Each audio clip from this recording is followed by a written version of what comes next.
গুৱাহাটীত এটা চাঞ্চল্যকৰ অপহৰণকাণ্ড সংঘটিত হৈছে আৰু সেয়া আমি আপোনালোকক দেখুৱাইছোঁ। এই দৃশ্য চাওক,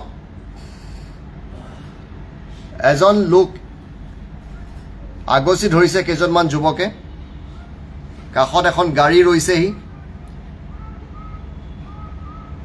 এটা শিহৰণকাৰী অপহৰণকাণ্ডৰ দৃশ্য আমি দেখুৱাইছোঁ আপোনালোকক।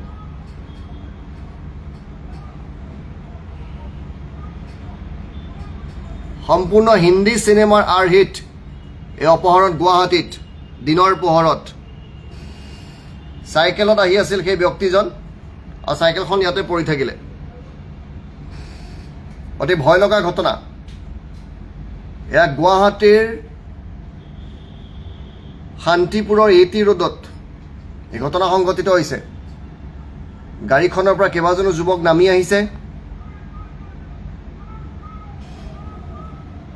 চিঞৰ বাখৰ কৰিছে মানুহজনে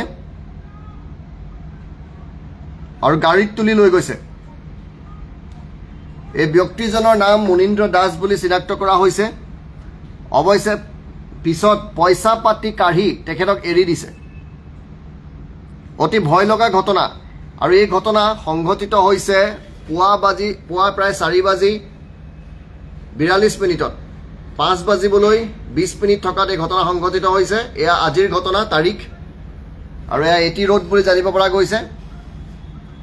অতি চিন্তনীয় ঘটনা সংঘটিত হৈছে গুৱাহাটীত। ইমান সাহস ক'ৰ পৰা পাইছে দুষ্কৃতিকাৰী অপহৰণকাৰীয়ে গুৱাহাটীত? চেহেৰাকেইটা ইতিমধ্যেই CCTVত বন্দী হৈছে।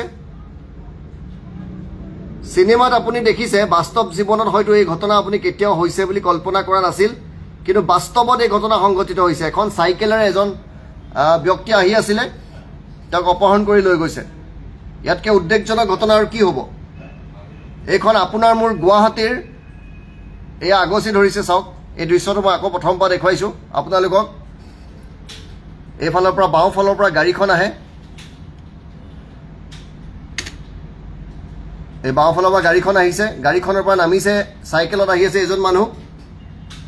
প্ৰথমে চাইকেলৰখন ৰখাইছে, কেৰিয়াৰ টানি ধৰিছে। এজন সাধাৰণ মানুহক কিডনেপ কৰিছে টকা কেইটামানৰ বাবে।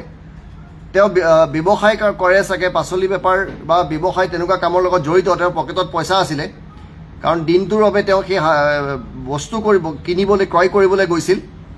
আৰু সেই টকাকেইটাৰ বাবেই এই চাঞ্চল্যকৰ অপহৰণকাণ্ড সংঘটিত হৈছে আপোনাৰ মোৰ এইখন গুৱাহাটীত। মহানগৰ আৰক্ষীয়ে বিষয়টো গুৰুত্ব সহকাৰে ল'ব লাগে। টকা পইচা কাঢ়ি এই সাধাৰণ মানুহজনক, যদি এজন সাধাৰণ মানুহকো খাটি খোৱা শ্ৰমিক বুলি কোনো বঢ়াই কোৱা নহ'ব। তেওঁ হাতত হয়তো 3-4 হাজাৰ টকা আছিলে, সেই টকাকেইটাই তেওঁ বজাৰ কৰি দিনটোৰ বেপাৰ বাণিজ্য চলালেহেঁতেন। সেই টকাকেইটা কাঢ়ি লৈ গুচি গৈছে। এইখন কাৰ গাড়ী আৰু এই যুৱককেইজন কোন? এই যুৱককেইজন কোন হয়? এওঁলোকক আইডেণ্টিফাই কৰিব লাগে, গাড়ীখন আইডেণ্টিফাই কৰিব লাগে। চেহেৰা স্পষ্ট হৈ আছে, খুব কঠিন কাম নহ'ব মহানগৰ আৰক্ষীৰ বাবে। ৰাতিপুৱা 4:40 যদি এই ঘটনা সংঘটিত হয়, 5:20 আছিল আজি পুৱাৰ ঘটনা। মঙলবাৰে পুৱা এই ঘটনা সংঘটিত হৈছে।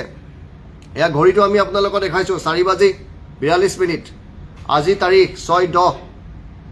এইজন সাধাৰণ লোকক অপহৰণ কৰি লৈ গৈছে গাড়ীত তুলি।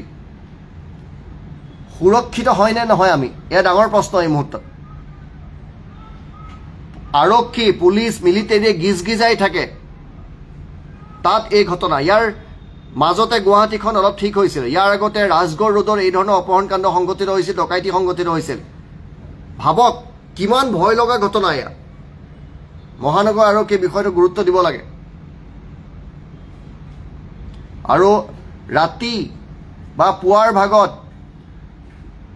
টহল দিব লাগে আৰক্ষীয়ে।